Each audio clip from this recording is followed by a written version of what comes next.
नमस्कार। Class 12th business study का अपना चैप्टर है मैनेजमेंट प्रोसेस एंड फंक्शन। देखिए, मैनेजमेंट प्रोसेस एंड फंक्शन के अंदर हमने अपनी पिछली क्लास के अंदर बिजनेस मैनेजमेंट प्रोसेस की कुछ विशेषताएं समझी थी और उसके कुछ कार्यों को समझने की कोशिश की थी। आज हम स्टार्ट करते हैं प्रबंध के कार्य। हमने प्रबंध के कार्यों को अलग अलग दो भागों में बांटा है, जिसमें एक आता है मुख्य कार्य, एक आते हैं आपके सहायक कार्य। हमने अपनी पिछली क्लास में आपको मुख्य कार्यों के बारे में बताया था, जहां आपने देखा नियोजन, संगठन, निर्देशन, नियंत्रण, समन्वय, ये सारे एक प्रबंध के मुख्य कार्य होते हैं जिनके बिना आपका प्रबंध संभव नहीं हो पाता है। लेकिन प्रबंध के कुछ सहायक कार्य भी होते हैं जो मुख्य कार्यों को सहायता प्रदान करते हैं, और उसे हम अल्टरनेटिव भी कह सकते हैं, जिसके अंदर सबसे पहला आता है निर्णयन। देखिए, निर्णयन यानी डिसीजन। क्या होता है निर्णय? निर्णय का तात्पर्य होता है कि जब हमारे पास एक से अधिक विकल्प होते हैं। देखिए, एक से अधिक विकल्पों में से किसी एक श्रेष्ठ विकल्प का चयन करना वही निर्णय कहलाएगा। तो एक प्रबंधक का यह भी कार्य रहता है कि उसके पास हर किसी काम को करने के लिए बहुत सारे विकल्प रहेंगे, एक से अधिक उसके पास ऑप्शन रहते हैं। तो उन ऑप्शन में से जो सर्वश्रेष्ठ है, जो सबसे अच्छा है, जो सबसे उत्तम है, उसका चयन करना वही एक निर्णय होता है और एक प्रकार से एक मैनेजमेंट का कार्य माना जाता है। दूसरा पॉइंट आता है नियुक्ति करना। देखिए, हर काम को करने के लिए अलग अलग व्यक्ति को नियुक्त करना होता है। हर किसी काम के लिए एक व्यक्ति काम करे, ऐसा संभव कम होता है। हमें काम को करने के लिए जिस व्यक्ति को या सही व्यक्ति को नियुक्त करना एक नियुक्तिकरण कहलाएगा। हम ये कह सकते हैं कि सही कार्य के लिए उचित व्यक्ति का चयन करना। हम इसी बात को वापस समझते हैं कि सही काम के लिए उचित व्यक्ति का चयन करना वही हमारे लिए एक नियुक्तिकरण कहलाता है। नेक्स्ट आता है नव प्रवर्तन या नवाचार। काफी इंपॉर्टेंट पॉइंट है आपके इस टॉपिक में से एक नंबर का प्रश्न बनता है कि नवाचार किसे कहते हैं। तो नवाचार से तात्पर्य हम ये समझते हैं कि नए उत्पादन के अंदर नए तकनीक का प्रयोग करना, जैसे नई डिजाइन ले आना, नए कुछ फॉर्मेट क्रिएट करना, नई तकनीक, मार्केटिंग की नई नई टेक्नोलॉजी को यूज करना, एडवर्टाइजिंग के नया नया यूज करना, मतलब हर किसी तरह से कुछ नया अपनाना, उसी को हम बोलते हैं नवाचार या नव प्रवर्तन। कह सकते हैं कि नई तकनीक को अपनाना नवाचार कहलाएगा। नेक्स्ट आता है संप्रेषण, कम्युनिकेशन। देखिए, संप्रेषण का तात्पर्य होता है कि अपने तथ्य, विचार एवं भावनाओं का आदान प्रदान करना। एक संस्था में काम करने वाले व्यक्तियों की संख्या बहुत ज्यादा होती है। उन सभी व्यक्तियों के मध्य एक कम्युनिकेशन क्रिएट करने का काम होता है। एक व्यक्ति की भावना, विचारों को दूसरे व्यक्ति तक पहुंचाने का काम एक मैनेजमेंट करता है। तो हम ये कह सकते हैं कि मैनेजमेंट का एक काम होता है कम्युनिकेट करना, अपने सभी साथियों के बीच कम्युनिकेशंस को क्रिएट करने का काम होता है। जिस तरह से एक पर्सन अपने साथ, अपने व्यक्तियों के साथ में कॉम्बिनेशन क्रिएट करता है, तो एटलीस्ट कॉम्बिनेशन कैसे क्रिएट होगा जब तक आपका कम्युनिकेशन नहीं होगा। आप अपनी बात सामने वाले पर्सन को रखोगे, वो अपनी बात आप तक रखेगा, आपस में एक दूसरे के विचार और तथ्यों का आदान प्रदान होगा, तभी जाके आपका मैनेजमेंट सफल हो पाएगा। तो संप्रेषण के बाद आता है प्रतिनिधित्व, रिप्रेजेंटेटिव। देखिए, अपनी संस्था को बाह्य पक्षकारों के समक्ष प्रेजेंट करना। देखिए, आपकी जो संस्था है, संस्था का मालिक हर समय आपकी संस्था में अवेलेबल नहीं होता है। कई ऐसे बाह्य पक्षकार होते हैं जिनके सामने आपको अपने आप को प्रेजेंट करना होता है, एज ए संस्था को लेके जाके प्रेजेंट करना होता है। तो वहां आपका मैनेजर अपने आप को प्रेजेंट करता है, चाहे वो गवर्नमेंट की किसी भी इस सेक्टर के अंदर कह दिया जाए, बैंक है, फाइनेंशियल इंस्टीट्यूट है, या कोई भी ऐसा पर्सन जिसके सामने यदि आपकी संस्था को प्रेजेंट करना है, तो वहां आपका मैनेजर एज ए रिप्रेजेंटेटिव होकर वहां खड़ा रहता है। तो वहां इसे भी अपना मैनेजमेंट का एक पार्ट माना जाता है, और मैनेजमेंट का एक काम माना जाता है कि प्रबंध का ये कार्य है कि वो अपनी संस्था को लोगों के सामने जाकर प्रेजेंट करे। तो एक प्रबंध के अलग अलग कार्य माने गए हैं, अलग अलग भागों में अपने काम को बांटा गया है। उस कार्य के अंतर्गत हमारे पास कुछ मुख्य कार्य थे। उन मुख्य कार्यों के अंदर वो काम ऐसे है जो एक प्रबंधक को अपनी संस्था के इंटरनल करना ही होता है। साथ में हमने देखा कि हमारे पास एक प्रबंध के कुछ सहायक कार्य भी है। इसके अलावा हमारे अलग अलग विद्वानों ने प्रबंध के अलग अलग कार्यों को समझाया है। मैं कुछ कार्य आपके सामने बता रहा हूं, जैसे राल्फ डेविस ने बताए थे। राल्फ डेविस ने 3 काम बताए हैं, नियोजन, संगठन और नियंत्रण। उसके बाद कुंटज और डोनाल्ड ने हमारे पास 5 काम बताए हैं, नियोजन, संगठन, निर्देशन, नियंत्रण और नियुक्तिकरण। राल्फ डेविस, आपने 3 काम बताए, नियोजन, संगठन, नियंत्रण। कुंटज और डोनेल ने बताया था हमको नियोजन, संगठन, निर्देशन, नियंत्रण और नियुक्तिकरण। उसके बाद ब्रेंक ने बताया है नियोजन, संगठन, अभिप्रेरणा, समन्वय, नियंत्रण। उसके बाद हेनरी फ्योल, जिसे प्रबंध के जनक भी कहा गया है, आधुनिक प्रबंध के जनक भी कहा था, हेनरी फ्योल, आपने बताया नियोजन, संगठन, आदेश, समन्वय और नियंत्रण। फिर लिंडा उर्विक ने बताया नियोजन, संगठन, आदेश, समन्वय, संदेश वाहन, पूर्वानुमान, जांच। और लूथर गुलिक ने बताया है नियोजन, संगठन, नियुक्तिकरण, निर्देशन, समन्वय, वितरण और बजटिंग। देखिए अलग अलग विद्वानों ने प्रबंध के अलग अलग कार्यों को बताया है। इन सभी कार्यों को इन शॉर्ट करके ही हमने 2 भागों में बांटा है।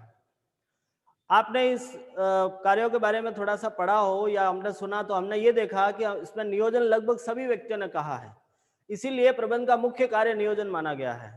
साथ में आपने निर्देशन को भी ज्यादा जनरली माना है, सुना है, तो निर्देशन भी एक प्रबंध का मुख्य कार्य होता है। तो इस तरह से इन सभी कार्यों को समझकर हमने प्रबंध के कार्यों को 2 भागों में बांट दिया, जहां मुख्य कार्य 5 हैं, नियोजन, संगठन, निर्देशन, समन्वय और नियंत्रण। और प्रबंध के सहायक कार्यों को भी 5 भागों में बांटा है, जहां निर्णयन आता है, नियुक्तिकरण आता है, आपका नवाचार है, संप्रेषण है और प्रतिनिधित्व है। तो ये थे प्रबंध के कार्य। अब हम जानते हैं प्रबंध की भूमिका। प्रबंध क्यों आवश्यक है, क्या जरूरी है, प्रबंध का क्या रोल होता है एक संगठन के अंदर। तो प्रबंध की भूमिका को अलग अलग भागों में बांटा है। एक विद्वान थे हमारे साथ मिंटजबर्ग ने प्रबंध की भूमिका को 10 अलग अलग भागों में बांटा है, 10 अलग अलग भूमिकाएं बताई है। उन 10 भूमिकाओं को हमने इन शॉर्ट करके 3 अलग अलग भागों में बांट के समझने की कोशिश करी है। एक प्रबंध की क्या भूमिका रहती है एक संगठन के लिए, उन्होंने हमें इन 3 अलग अलग भागों में बांट के समझाने की कोशिश करी है। हम इन 3 भूमिका को समझते हैं। पहला आता है अंतर्वैयक्तिक भूमिका।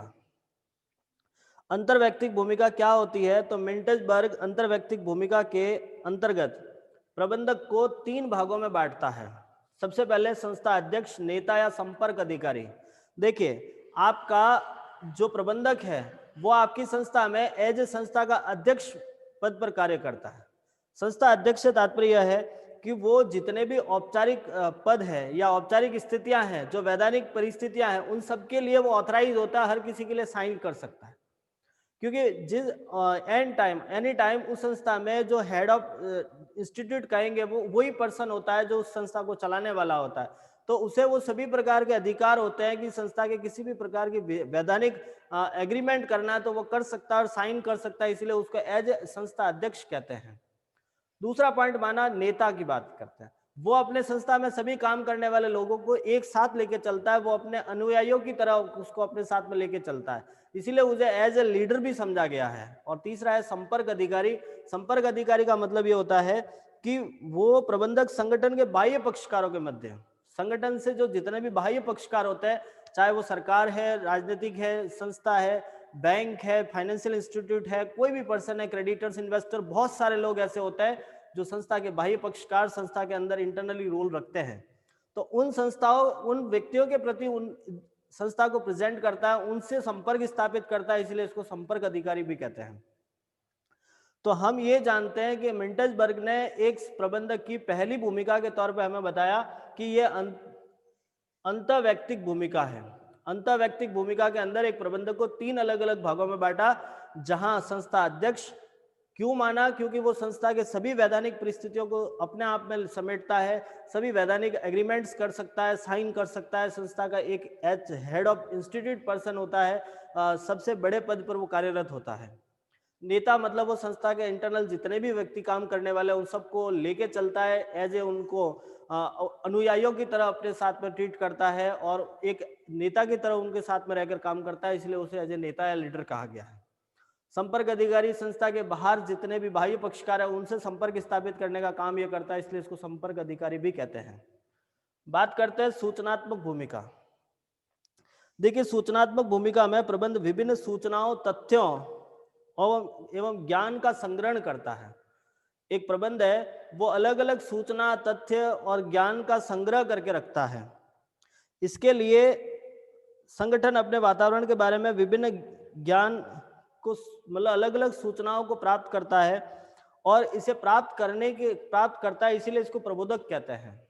एज ए प्रबंधक को प्रबोधक कहा जाएगा। मेंटर जिसको कहते हैं, मेंटर, मॉनिटर जिसको सॉरी मॉनिटर कहेंगे। मॉनिटर का मीन्स होगा कि वो प्रबंध मतलब अपनी संस्था से रिलेटेड जितनी भी सूचनाएं हैं, कुछ तथ्य हैं, ज्ञान है, उसको अपने पास संगठित रखता है। प्रचारक या प्रसारक कहते हैं। प्रचारक इसको इसीलिए कहा जाता है कि जो अपने पास में ज्ञान या जो सूचना एकत्रित की है वो अपने अधीनस्थों तक पहुंचाने का काम करता है। प्रबंधक प्रसारक की भूमिका में एकत्रित सूचनाओं को उपयोगिताओं एवं आवश्यकता अनुसार अपने अधीनस्थों एवं संबंधित इकाइयों तक प्रसारित करने का काम करता है, इसीलिए इसको प्रसारक कहते हैं। जो अपने पास सूचनाएं एकत्रित करी है उनको अपने अधीनस्थ या जिस व्यक्ति को इसकी आवश्यकता है वहां तक पहुंचाने का काम करता है। और प्रवक्ता की भूमिका भी कहा जाता है। इसको प्रवक्ता क्यों कहा जाता है? तो प्रवक्ता में प्रबंधक अपने संगठन की योजना, नीतियां, कार्यक्रम के बारे में बाह्य पक्षकारों, ग्राहक, सरकार, समुदाय, संस्थान, जो भी जितने भी एक्सटर्नल पर्सन्स है वहां तक ये पहुंचाने का काम करता है। तो हम ये कह सकते हैं कि आपका प्रबोधक क्यों कहा? क्योंकि सारी सूचना अपने पास रखी। प्रसारक वो अपने संस्था में जितने लोग काम कर रहे हैं उन तक वो पहुंचाने का काम कर रहा है। और प्रवक्ता का मतलब होता है कि जो संस्था की नीतियां हैं, जो कार्यक्रम है, संस्था की पॉलिसीज है, योजनाएं हैं, वो बाह्य पक्षकार तक पहुंचाने का काम करता है। नेक्स्ट आता है तीसरा, निर्णयात्मक भूमिका। निर्णयात्मक भूमिका का तात्पर्य होता है कि प्रबंधक की निर्णयात्मक भूमिका व्यू रचना निर्माण करने संबंधित होती है।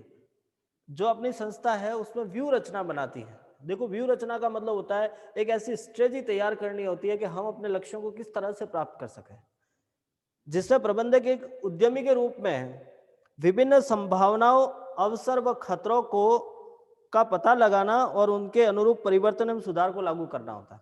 देखिए, एक संस्था की जो एक बिजनेस है उसकी व्यू रचना तैयार करनी होती है।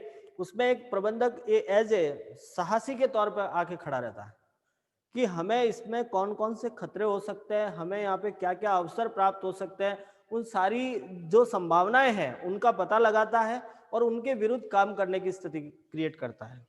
नेक्स्ट आता है उपद्रव निवारक। उपद्रव निवारक के रूप में प्रबंधक प्रबंध संगठन में उत्पन्न संघर्षों को दूर करता है। देखिए, जो अपने संगठन में कई ऐसे संघर्ष क्रिएट हो जाते हैं, कई ऐसी कंडीशन क्रिएट हो जाती है जिसको सॉल्व करने का काम एक प्रबंधक करता है, इसीलिए इसको उपद्रव निवारक कहा जाता है। आता है संसाधन वितरक। संसाधन वितरक का तात्पर्य होता है कि प्रबंधक अपने अधीनस्थों के समय प्रबंधन, संसाधन एवं कार्यों के बारे में कार्य योजना तैयार करता है।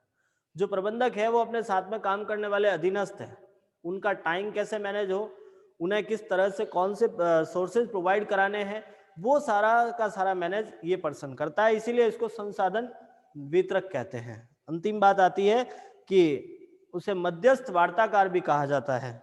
मध्यस्थ वार्ताकार क्यों कहते हैं? क्योंकि वो निर्णयात्मक भूमिका को अदा करते हुए अपने जो संस्था के ओनर है उनसे और एम्प्लॉय के बीच में एक इंटरनल रिलेशन क्रिएट करने का काम करता है। तो ये था आपका प्रबंध की भूमिका है। प्रबंध की भूमिका के बाद अब हम आगे बढ़ते हैं। प्रबंध भूमिका के बाद प्रबंध के स्तर आते हैं। अब हम समझते हैं प्रबंध के स्तर। देखिए, प्रबंध के स्तर क्या होते हैं, कितने स्तर है? तो जनरली प्रबंध के 3 स्तर होते हैं, उच्च स्तर, मध्य स्तर और निम्न स्तर। इन तीनों स्तर के अंदर अलग अलग व्यक्ति कार्य करते हैं और इन स्तरों के क्या कार्य होते हैं बिंदु हमारे सामने आता है कि उच्च स्तरीय प्रबंध क्या काम करते हैं, मध्य स्तरीय क्या करते हैं और निम्न स्तरीय क्या करते हैं।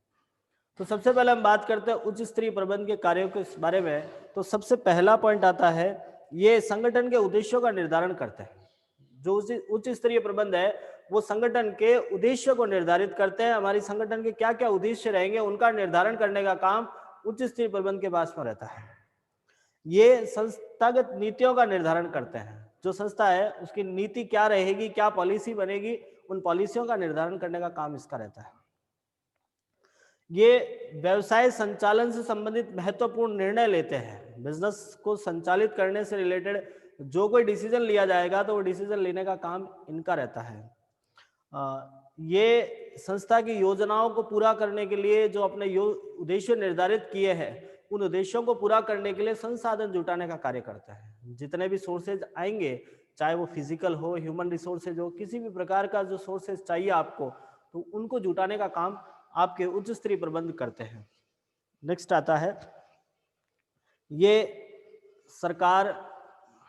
सरकारी नीतियां, जनता की विचारधारा, राष्ट्रीय अंतर्राष्ट्रीय घटनाओं के आधार पर इन सबको ध्यान में रखकर कार्य योजना बनाने का काम करते हैं। जो भविष्य की कार्य योजना किस तरह से रहेगी, जहां सरकार की नीतियों को भी ध्यान में रखना होता है, जनता की अपेक्षाओं और आशाओं को भी ध्यान में रखना पड़ता है, देश विदेश की घटनाओं को भी ध्यान में रखना पड़ता है। इन सारी घटना या इन सारी परिस्थितियों को ध्यान में रखते हुए भविष्य की क्या योजना रहेगी वो बनाने का काम उच्च स्तरीय प्रबंध करता है। नेक्स्ट आता है बजट बनाना। संस्था से संबंधित जो बजट बनता है वो बजट भी उच्च स्तरीय प्रबंध ही बनाते हैं। संस्था या अपने बिजनेस की बिक्री बढ़ाने के लिए, अपनी बिक्री को बढ़ाने के लिए एडवर्टाइजमेंट करने का काम भी उच्च स्तरीय प्रबंध के द्वारा ही होता है। और अंतिम बात आता है निर्देशित करना। जो उच्च स्तरीय प्रबंध है वो अपने मध्य स्तरीय प्रबंध को निर्देशित करते हैं, काम को किस तरह से करवाना है वो अपने मध्य स्तरीय प्रबंध को डायरेक्टिंग करते हैं, उन्हें निर्देश प्रदान करने का काम भी इनका ही रहता है। तो एक उच्च स्तरीय प्रबंध के कुछ अलग अलग काम है जो हमने इन शॉर्ट करके समझने की कोशिश करी है कि जहां उद्देश्य निर्धारित करना, नीतिगत निर्णय लेना, महत्वपूर्ण जो निर्णय है वो लिए जाते हैं, वो संसाधन को जुटाते हैं, वो भविष्य की योजनाएं तैयार करते हैं, बजट बनाते हैं, विज्ञापन करते हैं और मध्य स्तरीय प्रबंध को निर्देशित करते हैं। बात करते हैं मध्य स्तरीय प्रबंध के बारे में। जो उच्च स्तरीय प्रबंध ने काम किए हैं उन्हीं कामों को ये आगे बढ़ाते हैं और कुछ इनके पास में अलग से काम रहते हैं। वो क्या काम करते हैं तो उन्हीं को हम थोड़ा सा समझने की कोशिश करते हैं। सबसे पहला पॉइंट, विभागीय योजना का एवं बजट तैयार करना। देखिए मध्य स्तरीय प्रबंध अलग अलग विभागों में काम करते हैं। उच्च स्तरीय मतलब ऐसी प्रबंध की वो इकाई रहती है जो पूरी संस्था पर काम करती है। उनका जो निर्देश रहता है, उनका जो डायरेक्टिंग होता है वो पूरी संस्था पर रहता है। लेकिन मध्य स्तरीय प्रबंध ऐसे होते हैं जिन्हें पर्टिकुलर अलग अलग डिपार्टमेंट दे रखे होते हैं, तो वो अपने डिपार्टमेंट से रिलेटेड कुछ योजनाएं तैयार करेंगे, अपने डिपार्टमेंट का बजट तैयार करते हैं। निम्न स्तरीय प्रबंध की नियुक्ति करना। जो मध्य स्तर के बाद नीचे वाला निम्न स्तर प्रबंध है उनके लिए प्रबंधकों की नियुक्ति करने का काम भी मध्य स्तर का होता है। संशोधित नीतियों की सिफारिश करना। देखिए उनके विभाग में यदि किसी नीति का संशोधन कर लिया है, जैसे जनरली नीति बनाने या पॉलिसी बनाने का काम उच्च स्तरीय का होता है, उच्च स्तरीय प्रबंध ने जो पॉलिसी बनाई है अब वो मध्य स्तर के पास में आती है। मध्य स्तरीय प्रबंध ये देखता है कि हमारे डिपार्टमेंट में ये पॉलिसी सही ढंग से काम नहीं करेगी, तो उन्होंने इसमें यदि कोई संशोधन किया है तो उस संशोधन की सिफारिश करनी होती है उच्च स्तर के समक्ष, तो ये सिफारिश करने का काम भी करते हैं। निम्न स्तरीय प्रबंध की नियुक्ति करना, निम्न स्तरीय प्रबंध के लिए निर्देश देना उनका काम रहता है। कार्यों का अवलोकन करना। देखिए जो निम्न स्तरीय प्रबंध के द्वारा काम करवाया गया है उन काम का अवलोकन करना होता है, उन्हें अवलोकन के साथ में उन्हें थोड़ा सा मोटिवेटेड भी करना होता है, अप्रिशिएट करने का काम भी ये लोग करते हैं। और प्रगति की रिपोर्ट प्रस्तुत करना, जैसे कि आपने मध्य स्तरीय और निम्न स्तरीय लोगों ने जितना काम किया है उसकी क्या प्रोग्रेस है, क्या कितना काम कंप्लीट हो चुका है, वो सारा का सारा उच्च स्तरीय प्रबंध के समक्ष एक रिपोर्ट के तौर पर प्रस्तुत करने का काम भी मध्य स्तर का रहता है। अंतिम रूप से आता है निम्न स्तरीय प्रबंध। देखिए निम्न स्तरीय प्रबंध क्या होता है, तो सबसे पहला पॉइंट आता है कि मध्य स्तरीय प्रबंध एवं कर्मचारियों के बीच की कड़ी होती है। ये जो निम्न स्तरीय है वो कर्मचारी और मध्य स्तरीय प्रबंध दोनों के बीच की कड़ी मानी जाती है। निर्देशों का क्रियान्वयन करना, जो इन्हें निर्देश प्राप्त हो चुके होते हैं उन्हें इम्प्लीमेंट करने का काम इनका रहता है। समस्या समाधान। देखिए अपनी संस्था में छोटे से छोटे लेवल पर और बड़े से बड़े लेवल पर लोग काम करते हैं, तो छोटे लेवल के जो व्यक्ति है जैसे मजदूर है, कर्मचारी है, उनकी जितनी समस्याएं हैं वो इन निम्न स्तर प्रबंध के समक्ष रखी जाती है और वो कोशिश करते हैं कि उनको समाधान करने की, अपने उच्च स्तरीय प्रबंध तक पहुंचाते हैं और उनका समाधान करवाने की कोशिश करते हैं। मधुर वातावरण, देखिए एक अच्छा एटमॉस्फेयर, एक अनुशासनात्मक ढंग से काम करवाने की कोशिश करते हैं, एक अच्छा वातावरण क्रिएट करने का काम इनका रहता है। उपकरण को सुरक्षा प्रदान करना, देखिए संस्था में बहुत सारे अलग अलग उपकरण होते हैं, जैसे मशीन है, कोई फर्नीचर है, बहुत सारी चीजें ऐसी हैं जिनका सही ढंग से यूटिलाइज करना, अनावश्यक रूप से उसे उसका दुरुपयोग ना हो, उसका काम ध्यान भी ये रखते हैं। अपनत्व की भावना क्रिएट करना, देखिए सभी व्यक्तियों के बीच में इस प्रकार की भावना का एक संचार करना होता है कि जो हम काम कर रहे हैं वो सब हम अपने लिए कर रहे हैं, हम सबका काम है। एक अपनत्व की भावना का जो एक प्रसार करना होता है, ये काम निम्न स्तरीय प्रबंध का रहता है। और दुरुपयोग एवं क्षति से बचाव, देखिए कच्चा माल है या जैसे कोई ह्यूमन रिसोर्सेज है, कोई भी किसी भी प्रकार के लोग हैं, उनका दुरुपयोग नहीं होना चाहिए। जैसे कई माल वेस्ट नहीं हो रहा है, कई जैसे इलेक्ट्रिसिटी वेस्ट नहीं हो रही है, मतलब इन सारी चीज़ों का ध्यान रखना एक निम्न स्तरीय प्रबंध का कार्य होता है। तो ये था आपका प्रबंध के स्तर और प्रबंध के स्तर के कार्य। देखिए अपना ये चैप्टर कुछ हद तक कंप्लीट होता है, काफ़ी छोटा चैप्टर था, ज़्यादा कुछ थे नहीं इसके अंदर। इससे आगे वाला चैप्टर आता है प्रबंध के सिद्धांत, जो काफ़ी इंपॉर्टेंट है। इस टॉपिक से रिलेटेड आपके एग्जाम में प्रश्न बनते हैं। और सबसे बड़ी बात, मैनेजमेंट भले ही हमको इस 3 अलग अलग भागों में बांट के दिया, लेकिन है वो पूरा एक ही पार्ट, चाहे वो फर्स्ट चैप्टर हो, सेकंड चैप्टर हो, थर्ड चैप्टर हो। तो आप लोग कोशिश कीजिएगा कि इस चैप्टर को अच्छे ढंग से रीडिंग लगाइएगा। मैं इनसे रिलेटेड आपको इंपॉर्टेंट क्वेश्चंस भेज दूंगा, आप उन सारे प्रश्नों को एक बार करने की कोशिश कीजिएगा। हम कोशिश करेंगे एक रिवीजन क्लास के अंदर उन सारे क्वेश्चंस को ट्राई करेंगे। वो प्रश्न जो बोर्ड में आ सकते हैं या आए हुए प्रश्न हैं, इन चैप्टर्स से रिलेटेड बोर्ड में कौन से प्रश्न आए हुए हैं या किस प्रकार के प्रश्न और बन सकते हैं, ऐसे प्रश्न हम तैयार करके अगली जो रिवीजन क्लास होगी उसमें उस चीज़ को तैयार करेंगे।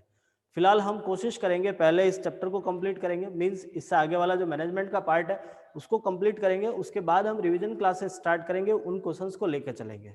उम्मीद करता हूँ आपको ये सारी चीज़ें समझ में आ रही होगी, और यदि किसी प्रकार की समस्या रहती है तो आप हमें ज़रूर इन्फॉर्म कीजिएगा, हम कोशिश करेंगे आपकी समस्या का समाधान करने के लिए। देखिए बेटा, एग्ज़ाम होगा, 100% होगा।